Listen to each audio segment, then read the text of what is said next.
ঝড়ের রাতে বিদ্যুৎ চলে যাওয়ায় যখন আমি ভয়ে চিৎকার করছিলাম, শ্বশুরজি দৌড়ে এসে আমাকে জড়িয়ে ধরলেন এবং সেই অন্ধকারে কানে কানে এমন একটা গোপন চুক্তির কথা বললেন, যা শুনে আমার পুরো শরীর অবশ হয়ে গেল।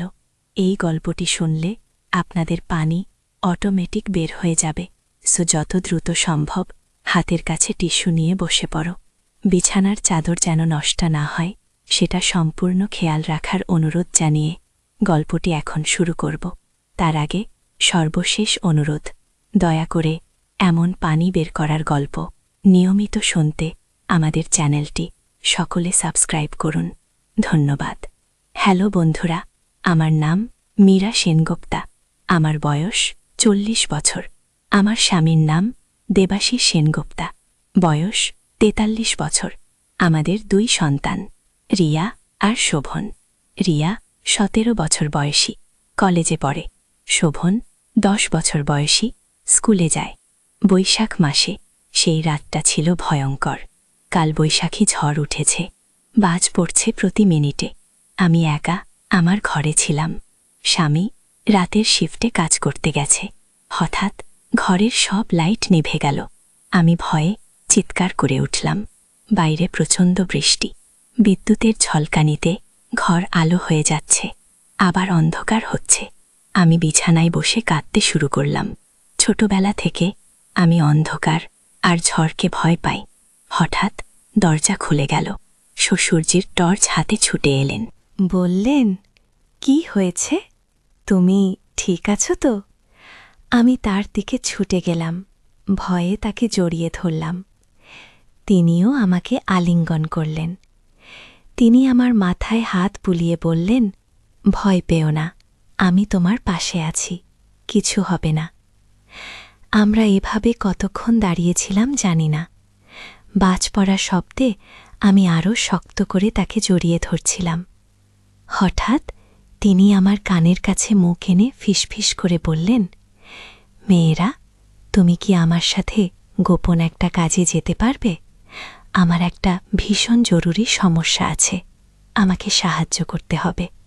কিন্তু এই ব্যাপারটা পরিবারের কাউকে জানানো যাবে না, বিশেষ করে তোমার স্বামীকে নয়। আমি তার বুক থেকে মুখ সরিয়ে তার দিকে তাকালাম।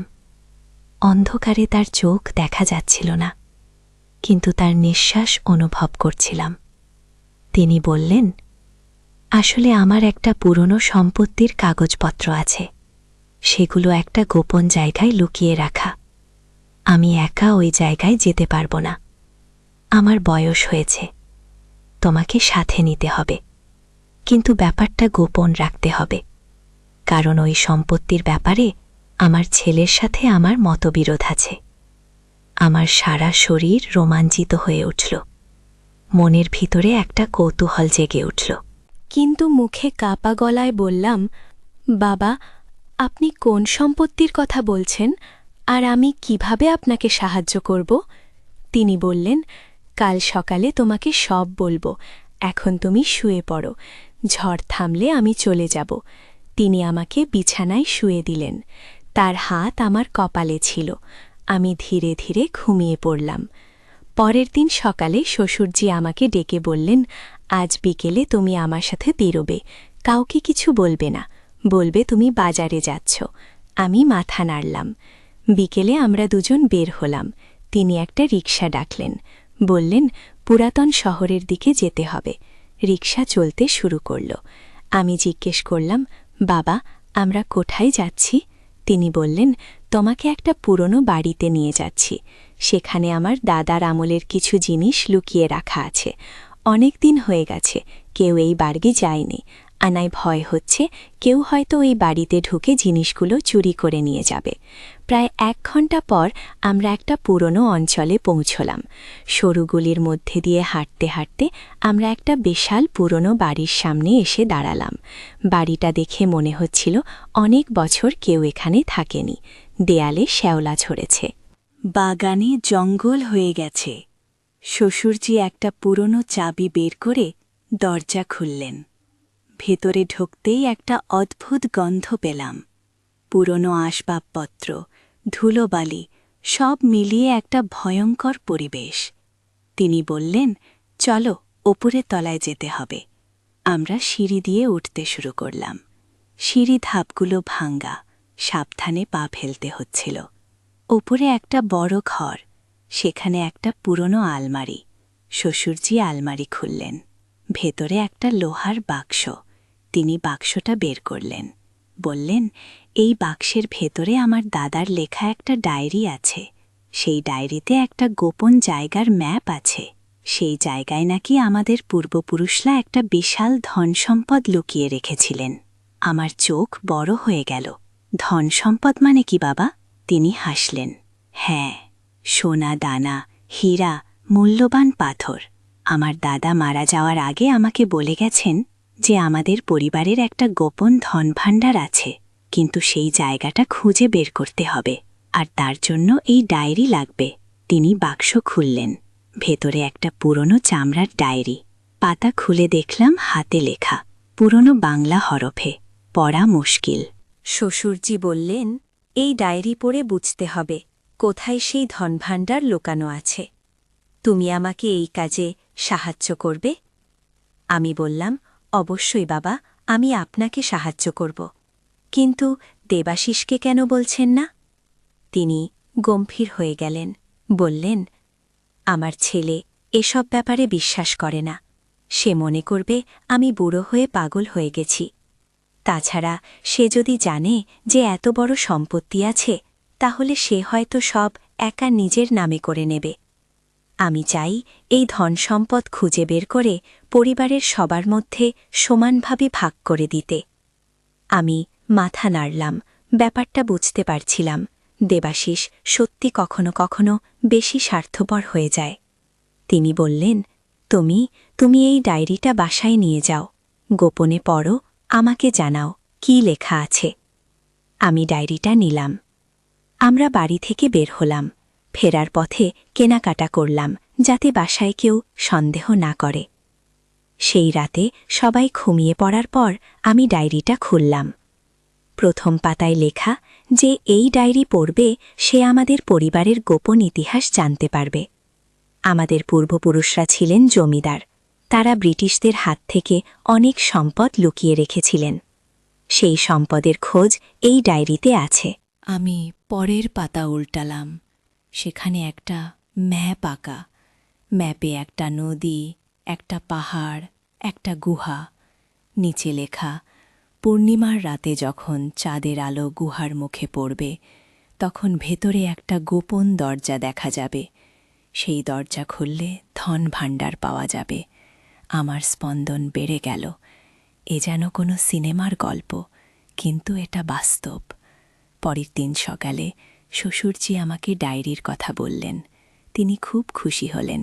বললেন, তাহলে আমাদের পরের পূর্ণিমার রাতে সেই জায়গায় যেতে হবে। পূর্ণিমার মাত্র 5 দিন পরে।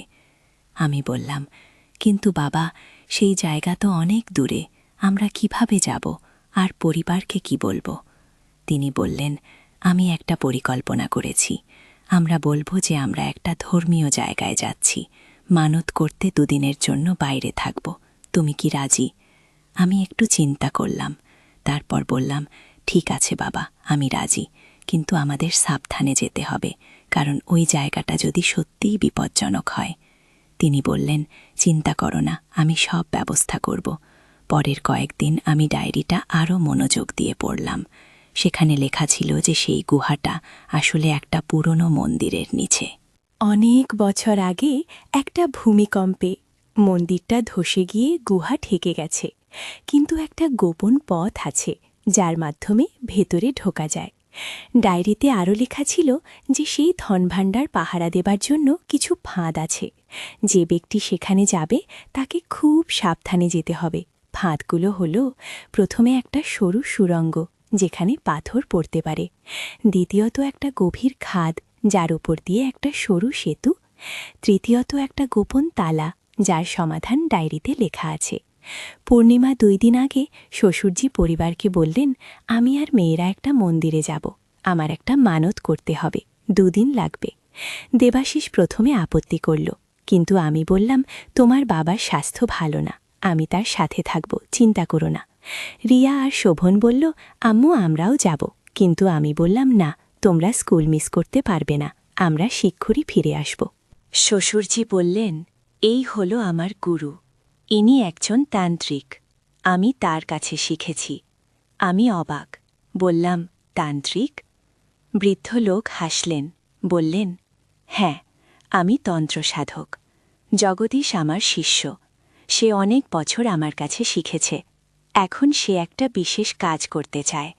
আমি শ্বশুরজির দিকে তাকালাম, বললাম, কি কাজ? শ্বশুরজি বললেন, মালবিকা, আমি তোমাকে সত্যি বলি, আমার কোনো হার্টের সমস্যা নেই, ডাক্তার কিছু বলেনি, এটা সব আমার পরিকল্পনা। আমি পিছনে সরে গেলাম, বললাম, মানে আপনি মিথ্যে বলেছেন? তিনি বললেন, হ্যাঁ, কারণ আমার একটা বড় লক্ষ্য আছে।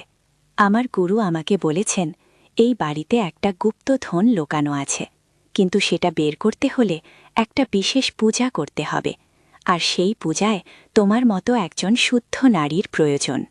আমি হাসতে লাগলাম, বললাম, গুপ্তধন পূজা? আপনি আমাকে নিয়ে মজা করছেন? বৃদ্ধ লোক বললেন, না, এটা সত্যি। এই বাড়িতে 100 বছর আগে একজন জমিদার থাকতেন। তিনি তার সম্পদ মাটির নিচে লুকিয়ে রেখেছিলেন, কিন্তু সেটা বের করতে হলে একটা মন্ত্র পড়তে হবে, আর সেই মন্ত্র পড়তে হবে পূর্ণিমার রাতে। আজ পূর্ণিমা। আমি বললাম, আমি এসব বিশ্বাস করি না, আমাকে বাড়ি নিয়ে চলুন। শ্বশুরজি আমার হাত ধরলেন, বললেন, প্লিজ মালবিকা, শুধু একবার চেষ্টা করে দেখো, যদি কিছু না হয় আমি আর কখনো তোমাকে বিরক্ত করব না, কিন্তু যদি সত্যিই গুপ্তধন পায় সব তোমাকে দেব। আমি ভাবলাম এটা একটা পাগলামি, কিন্তু শ্বশুর যে এত অনুরোধ করছেন, একবার চেষ্টা করে দেখতে দোষ কি? আমি বললাম, ঠিক আছে, কিন্তু এটাই শেষবার। বৃদ্ধ লোক খুশি হলেন, বললেন, চলুন বাগানে যেতে হবে। আমরা বাগানে গেলাম। সেখানে একটা পুরনো গাছের নিচে একটা বৃত্ত আঁকা ছিল। বৃদ্ধ লোক বললেন, এই বৃত্তের মধ্যে দাঁড়াতে হবে, তারপর আমি মন্ত্র পড়ব, তোমাকে চুপ থাকতে হবে। আমি বৃত্তের মধ্যে দাঁড়ালাম। বৃদ্ধ লোক মন্ত্র পড়তে শুরু করলেন। শ্বশুরজিও সাথে মন্ত্র পড়ছিলেন। আমি দাঁড়িয়ে রইলাম। হঠাৎ মাটি কাঁপতে শুরু করল। আমি ভয় পেয়ে গেলাম। বৃত্তের মধ্যে থেকে একটা ধোঁয়া বেরোল, তারপর মাটি ফেটে একটা সিন্দুক বেরোল। আমি চোখ বিশ্বাস করতে পারছিলাম না, সত্যিই একটা সিন্দুক। বৃদ্ধলোক সিন্দুকটা তুলে নিলেন, খুললেন। ভেতরে সোনার অলঙ্কার, মণিমুক্তা, পুরনো মুদ্রা। শ্বশুরজি খুশিতে আমাকে জড়িয়ে ধরলেন, বললেন, আমরা পেয়ে গেছি, আমরা ধনী হয়ে গেছি। কিন্তু বৃদ্ধলোক গম্ভীর হয়ে বললেন, এখনো শেষ হয়নি। এই সম্পদের একটা অভিশাপ আছে, যে এটা বের করবে তাকে একটা মূল্য দিতে হবে। আমি বললাম, কি মূল্য? বৃদ্ধলোক বললেন, যে নারী এই পূজায় অংশ নিয়েছে তাকে 7 দিন এই বাড়িতে থাকতে হবে। প্রতিদিন সন্ধ্যায় সেই গাছের নিচে ধ্যান করবে, না হলে এই সম্পদ আবার মাটির নিচে চলে যাবে। শ্বশুরজি বললেন, মালবিকা, তুমি রাজি আছো তো? আমি বললাম, কিন্তু আমার বাড়িতে সবাই চিন্তা করবে আমি হঠাৎ 7 দিন গায়েব হয়ে গেলাম। শ্বশুরজি বললেন, আমি দেবব্রতকে বলবো তুমি তোমার বোনের বাড়ি গেছ, সে অসুস্থ। আমি ভাবলাম এটা খুব অদ্ভুত, কিন্তু যা হয়েছে সেটা আরও অদ্ভুত। একটা সিন্দুক সত্যি মাটি থেকে বের হয়েছে, তাহলে বাকিটাও সত্যি হতে পারে। আমি বললাম, ঠিক আছে, আমি থাকব। বৃদ্ধলোক খুশি হলেন, বললেন, ভালো, তোমার জন্য একটা রুম প্রস্তুত আছে, সেখানে তুমি থাকবে, খাবার আমি দেব, কিন্তু মনে রেখো 7 দিন তুমি এই বাড়ি থেকে বের হতে পারবে না। শ্বশুরজি চলে গেলেন, আমি একা রয়ে গেলাম। বৃদ্ধলোক আমাকে একটা রুমে নিয়ে গেলেন।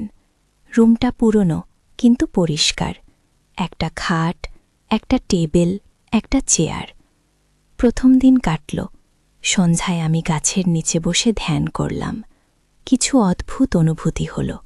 মনে হলো কেউ আমার চারপাশে ঘুরছে, কিন্তু চোখ খুলে দেখলাম কেউ নেই। দ্বিতীয় দিন আমি জানালা দিয়ে বাইরে তাকিয়েছিলাম। হঠাৎ দেখলাম একটা ছায়া, একজন মহিলার ছায়া।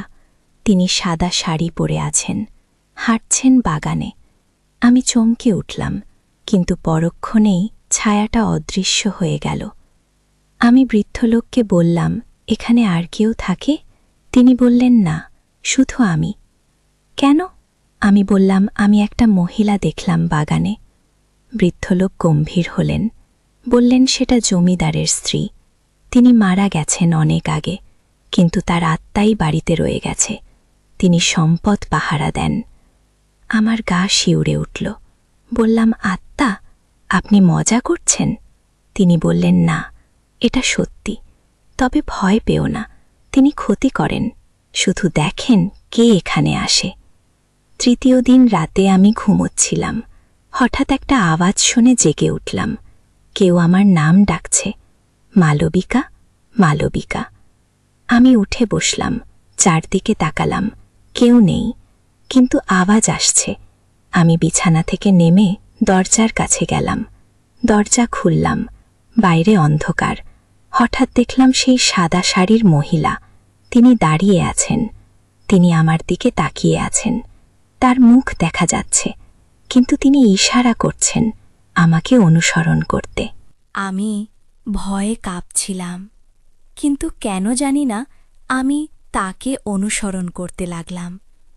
তিনি বাগানে গেলেন সেই গাছের কাছে।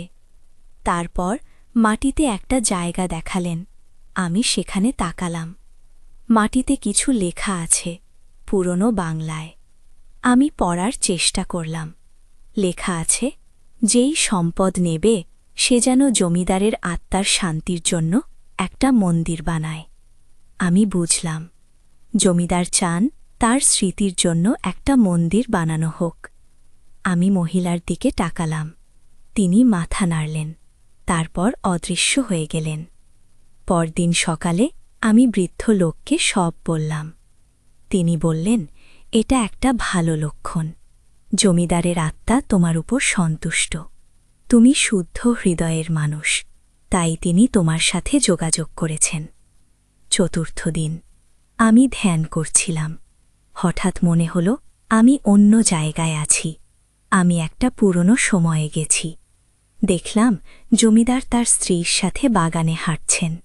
তারা খুব সুখী, কিন্তু তারপর একটা যুদ্ধ হল। শত্রুরা এসে জমিদারকে মেরে ফেলল। তার স্ত্রী কাঁদছেন।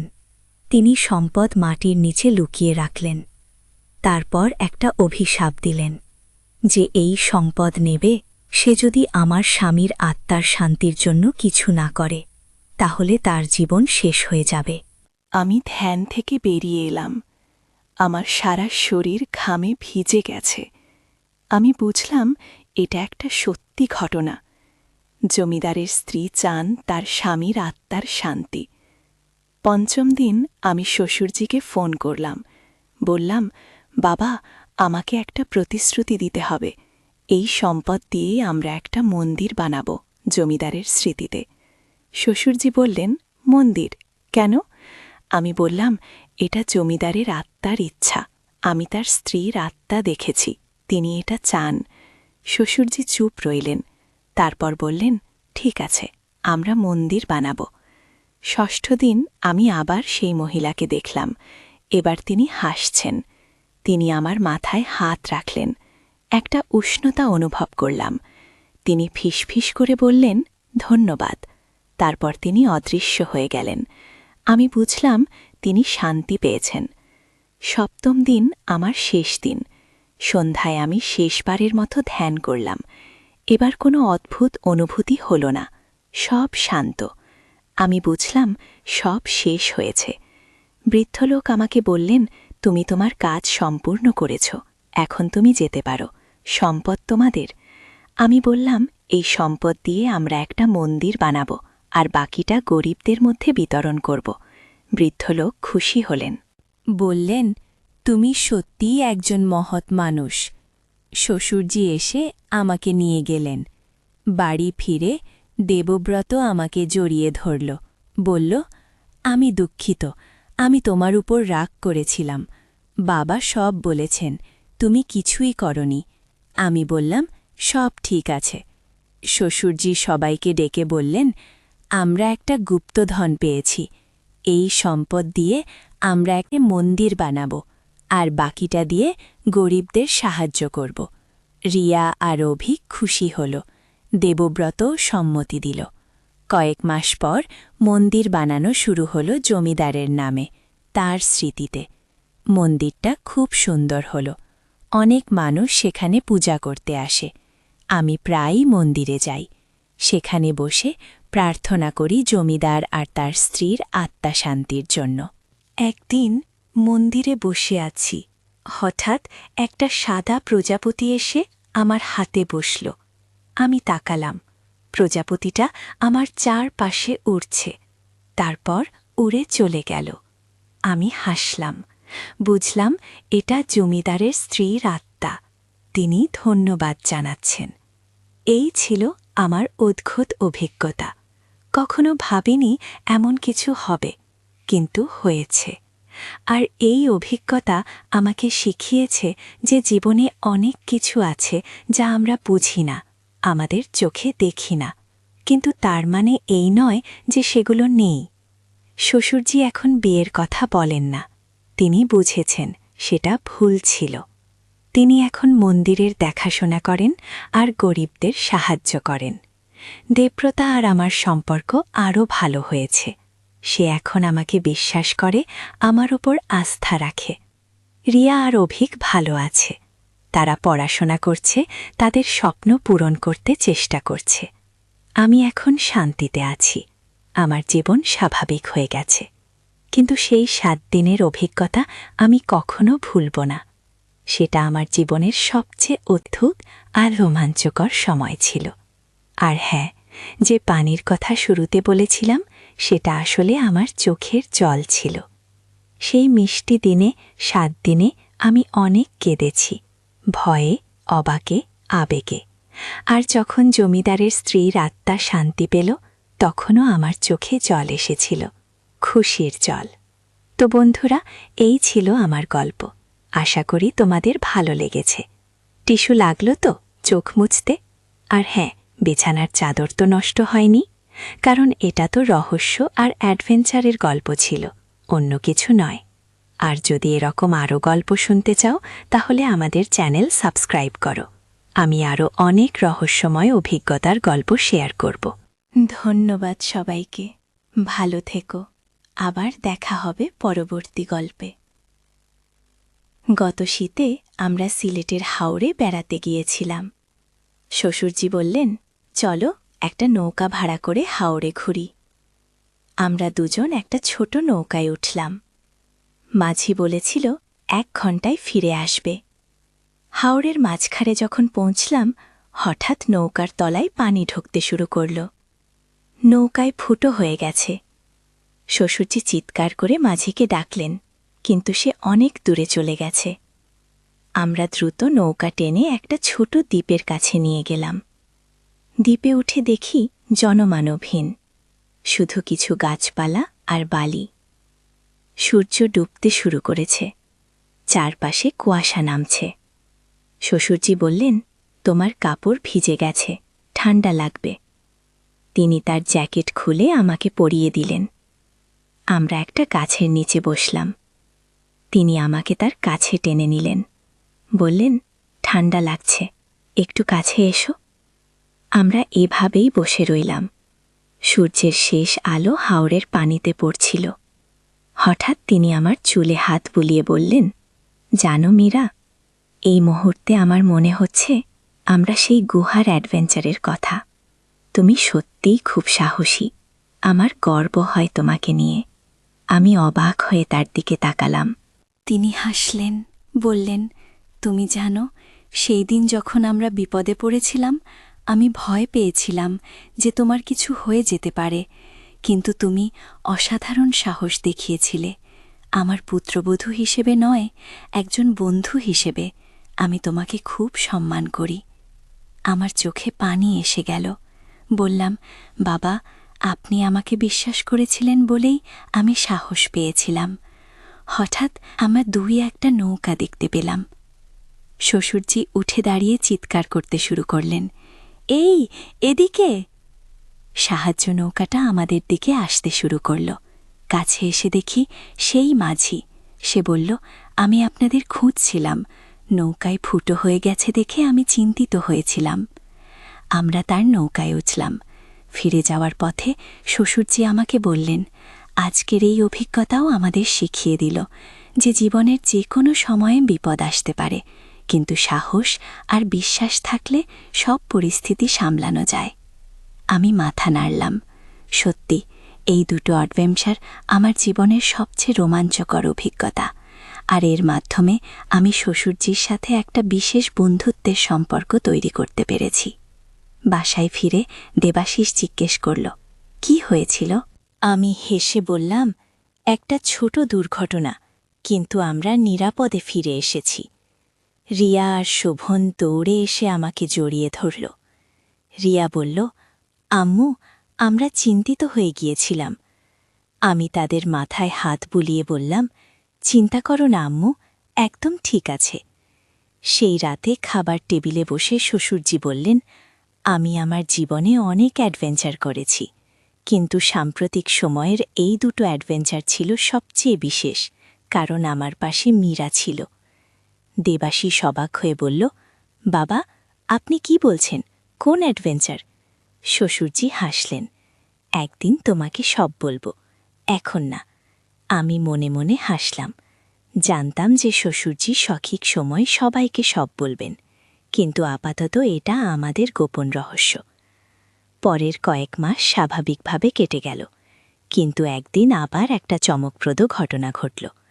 শ্বশুরজি আমাকে ডেকে বললেন, মীরা, আমি একটা চিঠি পেয়েছি জাদুঘর থেকে। আমি অবাক হয়ে বললাম, কি লেখা আছে? তিনি চিঠিটা খুললেন, পড়তে শুরু করলেন। প্রিয় জনাব, আপনার দেওয়া ডায়েরিটি আমরা পরীক্ষা করেছি। এটি একটি অমূল্য ঐতিহাসিক দলিল। এর থেকে আমরা জানতে পেরেছি যে আরও দুটি গোপন স্থানে ধন সম্পদ লুকানো আছে। আপনি কি আমাদের সাথে সেই স্থানগুলো খুঁজে বের করতে সাহায্য করবেন? আমার চোখ বড় হয়ে গেল। বললাম, আরও দুটো। শ্বশুরজি মাথা নাড়লেন, হ্যাঁ, দেখো, আমরা প্রথমটা খুঁজে পেয়েছিলাম, কিন্তু ডায়েরিতে আরও তথ্য আছে যেটা আমরা খেয়াল করিনি। আমি বললাম, তাহলে কি আমরা আবার যাব? তিনি হাসলেন, হ্যাঁ, কিন্তু এবার পুলিশের সাথে, নিরাপদে। পরের সপ্তাহে আমরা পুলিশ আর জাদুঘরের একটা টিমের সাথে বেরোলাম। ডায়েরি অনুযায়ী প্রথম স্থানটা ছিল একটা পুরনো কেল্লার নিচে। আমরা সেখানে পৌঁছে খোঁড়াখুড়ি শুরু করলাম। কয়েক ঘণ্টা পর আমরা একটা গোপন কক্ষ খুঁজে পেলাম। সেখানে প্রাচীন মুদ্রা, পুরনো অস্ত্র আর ঐতিহাসিক দলিল। জাদুঘরের লোকজন খুব খুশি হল। দ্বিতীয় স্থানটা ছিল একটা পুরনো বৃক্ষের নিচে।